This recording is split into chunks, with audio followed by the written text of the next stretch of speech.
Hello guys, welcome to our YouTube channel, and today we are going to learn Streamlabs best settings for streaming. So let's get started. So if you want to know the best settings for streaming on Streamlabs, now to know them, what you have to do is follow some easy steps. From here in the bottom left corner you will find the settings icon. Just tap on it, and after tapping on that, now you'll find a bunch of options. Just tap on stream, and after tapping on stream, now you have to check where you would like to stream. So for example, I have selected my Twitch. After doing that, just simply tap on output.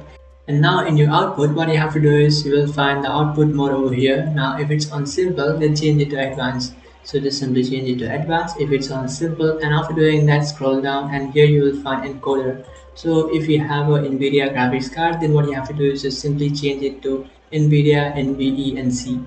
So simply change it to that, and after changing it to that, now you will find CBR. Just keep it as it is. Now your bitrate, so you have to change your bitrate to any preferred bitrate. Like if you have a good internet connection, so you can increase your bitrate if you want. So I'll just simply change it to 4000, and after changing that, now you'll find this preset option. Just tap on it and then change your preset to quality. So if it's on low quality, then you can simply change it to a quality option. Make it so you can just simply tap on good quality, and after changing it to that, just simply change it to high and then make sure it's on. And after changing them, what you can do is just simply go ahead and then tap on done, and now you can just go ahead and stream. And after streaming, you will face low lags and your stream quality will be high. So that's it guys, this is the best stream settings for Streamlabs. If you find this video helpful, don't forget to like and subscribe to our channel. If you have any doubts, feel free to comment below. Thanks for watching.